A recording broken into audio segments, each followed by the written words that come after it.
है कुदरत का अनमोल तोहफा, ये ममता का सागर, मोहब्बत का दरिया है। हर नस्ल हर देश पर कर्ज इसका बनाया गया, त्याग को फर्ज इसका।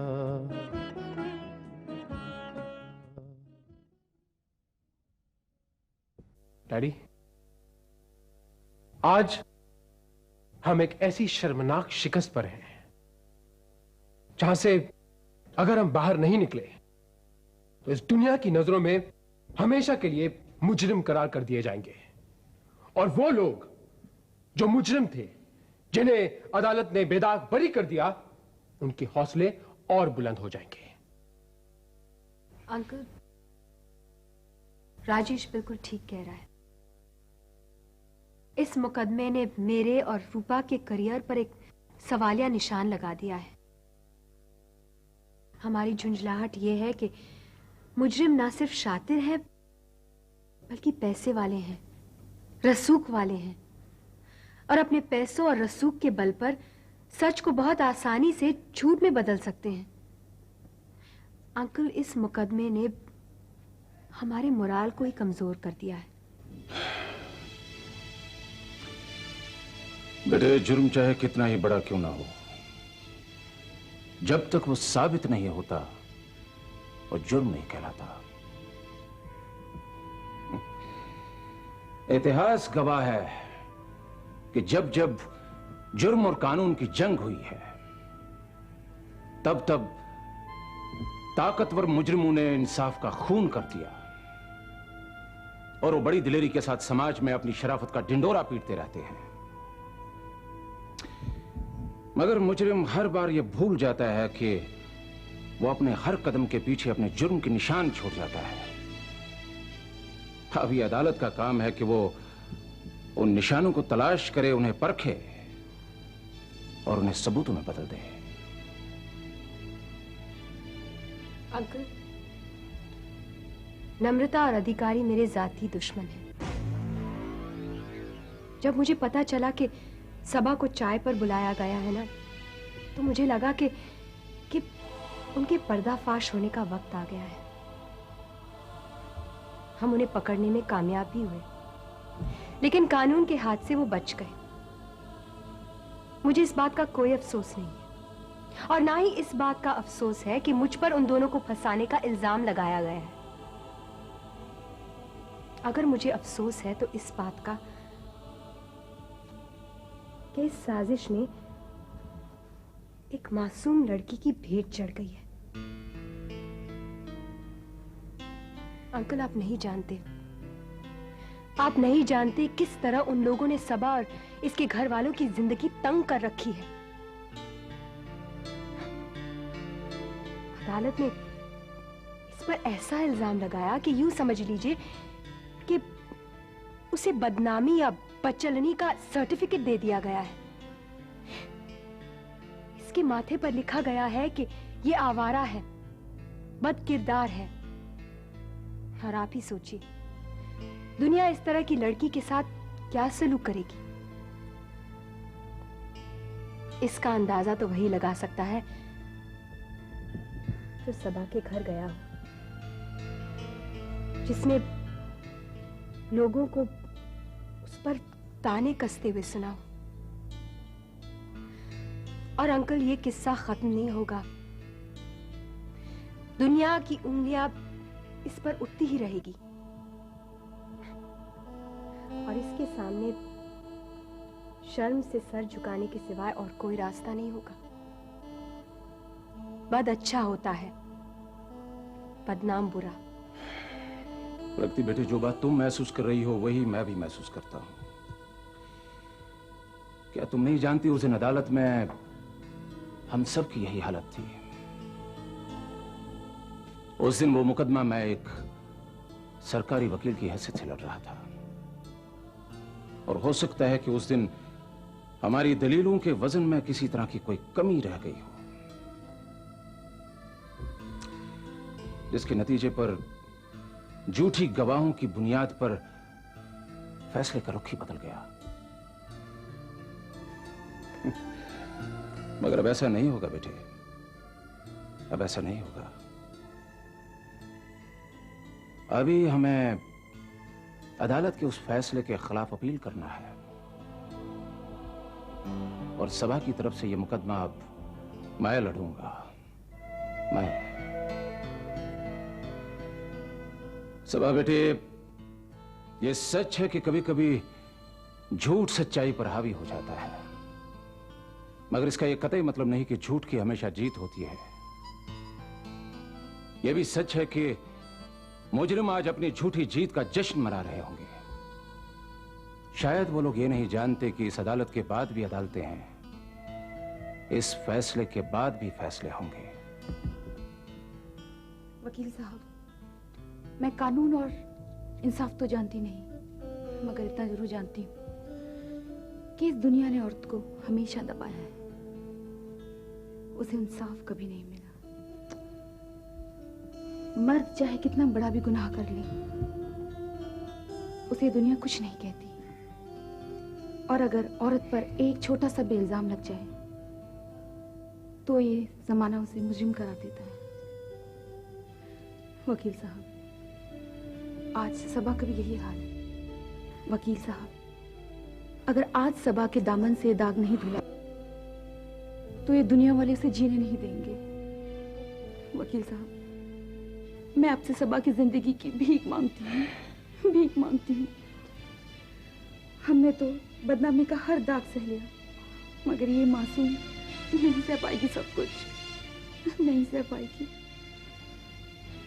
तुम सच कह रही हो फरीदा, तुम सच कह रही हो।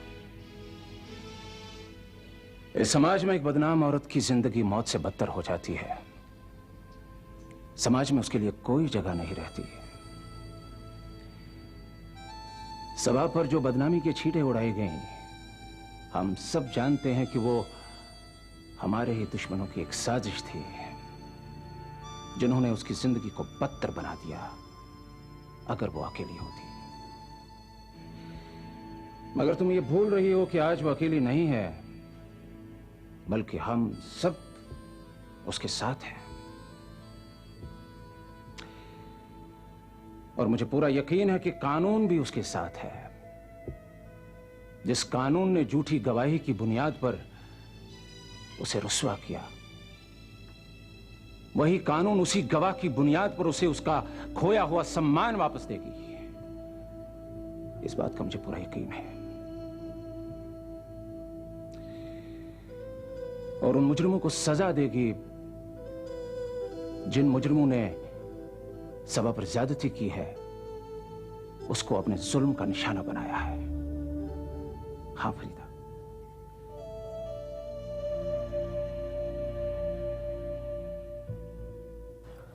कुसुम, कुसुम, आखिर कब तक तुम इस रेलिंग और उस व्हीलचेयर के सहारे चलती रहोगी? करण, जिस दिन मैंने ये सहारा छोड़ दिया, उस दिन तुम्हें मुझे सहारा देना होगा। मैं तुम्हें किसी भी तरह का सहारा नहीं देने वाला कुसुम। तुम्हें खुद अपने पैरों से चलकर उस व्हीलचेयर तक जाना होगा।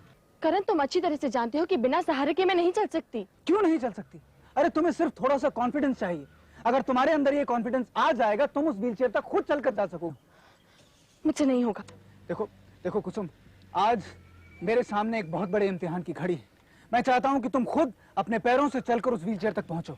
करण, तुम खामखा की जिद कर रहे हो। देखो कुसुम, प्लीज, अगर तुम अपने पैरों पर चलकर उस व्हीलचेयर तक पहुंच जाती हो तो ये मेरी जीत होगी, और अगर तुम नहीं कर सकी तो ये मेरे लिए हार होगी।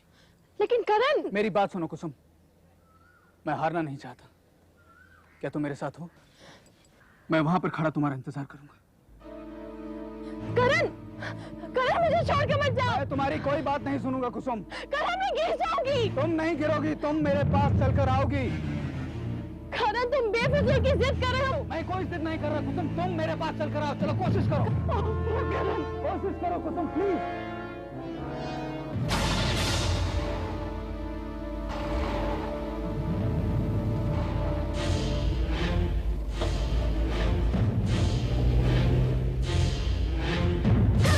मैंने कहा कोशिश करो, मैं तुम्हारी कोई बात नहीं करने वाला।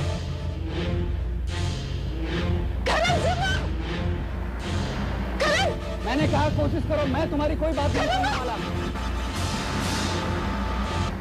मुझे ना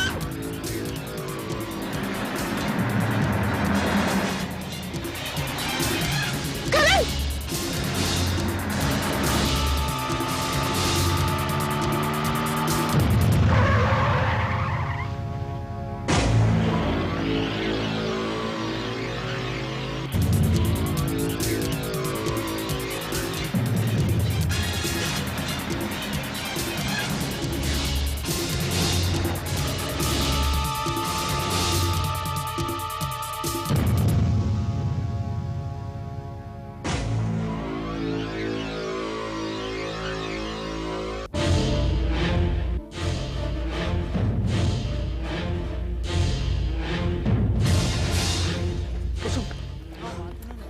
तुम ठीक तो हो ना?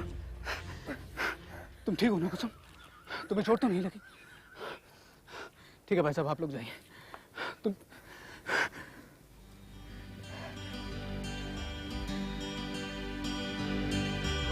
करण। कुसुम, कुसुम तुमने वहां से यहां तक का फासला खुद दौड़ कर तय किया। तुम अच्छी हो गई कुसुम, तुम बिल्कुल ठीक हो गई। तुम चल सकती हो, तुम दौड़ सकती हो, तुम भाग सकती हो। हाँ करण, पता नहीं तुम्हारी जान को खतरे में देखकर मुझे क्या हो गया था। शायद मेरी जान को खतरे में देखकर तुम्हें एक जबरदस्त शौक लगा, जो तुम्हारा इलाज बन गया, जो तुम्हें वहां से यहां तक लेकर आ गया कुसुम। करण, मेरी व्हीलचेयर। जो हुआ अच्छा हुआ कुसुम। अब तुम्हें उस व्हीलचेयर की कोई जरूरत नहीं। करण, मगर वो कौन था जिसे तुम्हारी जान लेने की कोशिश की? मुझे कौन मार सकता है कुसुम? नहीं करण, मैंने अपनी आंखों से देखा। वो गाड़ी तुम्हारी ही तरफ आ रही थी। वो तुम्हें उड़ा देना चाहती थी। मैं जल्दबाजी में उसका चेहरा नहीं देख सकी। कुसुम, हो सकता है कि कोई शराबी शराब के नशे में चूर गाड़ी चला रहा हो। शराबी या तुम्हारा कोई दुश्मन? वो जो कोई भी हो कुसुम, लेकिन आज उसकी इस हरकत के लिए मैं उसका शुक्रिया अदा करूंगा, क्योंकि उसने मेरी जान लेने की कोशिश में मेरी कुसुम को एक नई जिंदगी दी। तुम्हें अपनी जान की कोई परवाह नहीं? मुझे अपनी जान की परवाह क्यों होगी? क्योंकि मैं जानता हूं कि मारने वाले से ज्यादा बड़ा बचाने वाला होता है। एक बात कहूं? कहो। तुम्हें याद है तुमने मुझसे एक वादा किया था कि जिस दिन मैं अपने पैरों पर खड़े होने लायक हो जाऊंगी, उस दिन तुम मुझे बंटी से मिलाओगे। नहीं कुसुम, मैंने तुमसे ऐसा कोई वादा नहीं किया था। करण, मैंने तुमसे वादा किया था कि जिस दिन तुम अपने पैरों पर खड़ी हो जाओगी, उस दिन खुद अपने पैरों से चलकर तुम बंटी से मिलने जाओगी। और आज कुसुम, आज वो दिन आ गया। चलो मुन्ना से मिलने चलते हैं।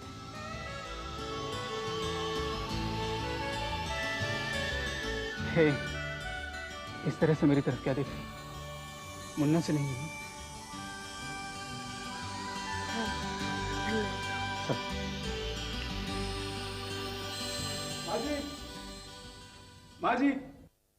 माँ जी कहाँ हैं आप?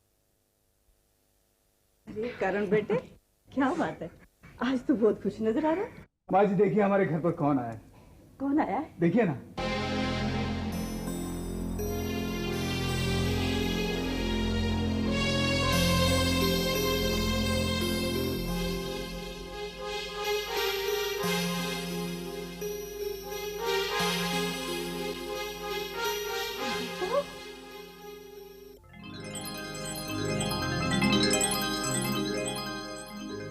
काश मैं आपकी अमिता होती। करण, कुसुम। हाँ माँ जी, अब कुसुम को किसी भी सहारे की जरूरत नहीं। कुसुम बेटी, अंदर आ जाओ बेटी, आओ।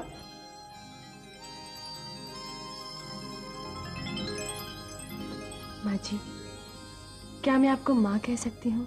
अरे क्यों नहीं बेटी, जैसी मेरे लिए अमिता, वैसे ही तुम हो। खुश रहो, सदा सुखी रहो बेटी। आंटी, जाओ बेटी जाओ। आंटी, मेरे बच्चे।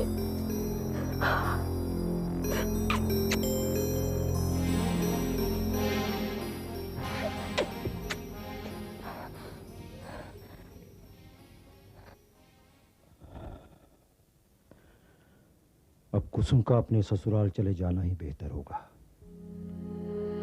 आखिर एक ब्याहता लड़की कब तक अपने मायके में रह सकती है? लोग तरह तरह के सवाल पूछेंगे हमसे, आखिर हम क्या जवाब देंगे?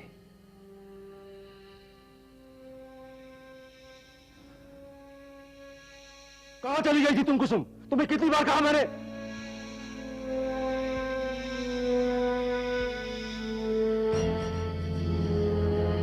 कुसुम, तुम अपने पांव पर तुम चल सकती हो बेटी। भगवान का लाख लाख शुक्र है। मुझे तो विश्वास ही नहीं हो रहा। बेटे, ये चमत्कार हुआ कैसे? एक तेज आती हुई गाड़ी ने मेरी व्हीलचेयर को उड़ा दिया। एक तेज कार ने? ये कार चलाने वाले की गलती थी या किसी ने जानबूझकर? यह हरकत जानबूझकर की गई थी, लेकिन उसका निशाना वो व्हीलचेयर नहीं थी। तो उसका निशाना कौन था? उसका निशाना करण था। उसके इरादे बहुत खतरनाक थे। वो करण को उड़ाना चाहता था। मगर वो था कौन? यही सवाल तो मैं आपसे करने आई हूँ कि वो कौन था जो करण को मारना चाहता था। बेटी, तुम्हारी इस बात का मुझसे कोई ताल्लुक नहीं और ना ही तुम्हारे इस सवाल का मेरे पास कोई जवाब है। ठीक है, मैं आपकी बात का विश्वास कर लेती हूँ, मगर एक बात याद रखना, जिसने भी यह हरकत की है उसे इस हरकत का हिसाब चुकाना पड़ेगा। उसे इसकी बहुत भारी कीमत चुकानी होगी, चाहे वो कोई भी हो।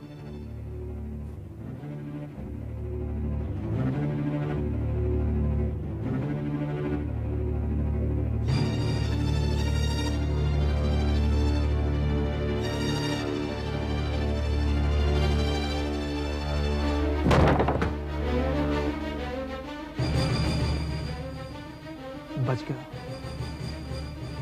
मगर कब तक बचेगा वो? मैं उसे नहीं छोड़ूंगा, मैं उसे नहीं छोड़ूंगा। विनोद साहब, आप इतने अपसेट क्यों हैं? हाँ मनाली, अच्छा हुआ तुम आ गई मनाली। इस वक्त मुझे तुम्हारी सख्त जरूरत थी। मैं तो दिन रात आप ही के बारे में सोचती रहती हूँ, मगर बात क्या है? आप इतने परेशान क्यों हो? मैं परेशान नहीं हूं मनाली, एक झुंझलाहट है, यह गुस्सा है। ये झुंझलाहट, ये गुस्सा किस पर विनोद साहब, किस पर? अपने आप पर मनाली, अपने आप पर। मैं अपनी जिंदगी जिस तरह जीना चाहता हूं नहीं जी पा रहा हूं। लगता है जैसे जैसे मेरी आजादी पर, मेरी सोच पर किसी ने पाबंदी लगा दी हो और वो पाबंदी को मैं तोड़ देना चाहता हूं। विनोद साहब, कहीं इस परेशानी की जिम्मेदार मैं तो नहीं? नहीं मनाली, तुम मेरी परेशानी की जिम्मेदार नहीं हो, बल्कि वो लोग हैं, वो दुश्मन हैं मेरे, जो हर हाल में मेरी बर्बादी चाहते हैं। विनोद साहब, मैं आपके किसी भी काम आ जाऊं तो मेरी सारी जिंदगी आप पर निछावर है। मैं सब कुछ देख सकती हूँ, लेकिन आपको दुखी हुए, आपको परेशान होते हुए नहीं देख सकती। मनाली, जिंदगी की इन घड़ियों में मुझे तुम्हारी मदद की जरूरत है, तुम्हारे सहारे की जरूरत है। विनोद, जो खुद बेसहारा है वो किसी और को क्या सहारा देगा? मैं सच कहती हूँ, अगर मुझे आपका सहारा नहीं मिला तो मैं... मनाली, आज मैं तुम्हारे और अपने बीच की इस दूरी को हमेशा के लिए खत्म कर देना चाहता हूँ। विनोद साहब, ये दूरी तो तब खत्म होगी जब ये किसी रिश्ते में बन जाएगी। मनाली, मैं इस रिश्ते पर अपने प्यार की मोहर लगा देना चाहता हूँ। क्या? हाँ मनाली, मनाली, मैंने आज फैसला किया है कि तुम ठाकुर खानदान की बहू बनोगी। विनोद, विनोद, कहीं मैं ख्वाब तो नहीं देख रही? मनाली, शायद तुम ख्वाब आज तक देख रही होगी, मगर आज मैं उस ख्वाब को हकीकत में बदल देना चाहता हूँ। विनोद, आज तक कभी तुमने इस तरह ये बात खुलकर नहीं कही, लेकिन क्या तुम जानते हो इस ख्वाब को हकीकत में बदलने के लिए तुमको किन किन मुसीबतों से गुजरना पड़ेगा? नहीं मनाली, अब हमारे रास्ते में कोई भी मुसीबत नहीं आ सकती। मैंने ये फैसला बहुत सोच समझ के किया है। मनाली, इस तरह क्या देख रही हो? विनोद, मैं अगर ये बात अपने घर वालों को बता दूं ना, तो उनको यकीन नहीं होगा। वो इस बात का सबूत मांगेंगे। मनाली, उन्हें मैं सबूत देने के लिए तैयार हूं, मगर पहले तुम्हारी जबान से मैं हाँ सुनना चाहता हूं। हाँ विनोद, हाँ।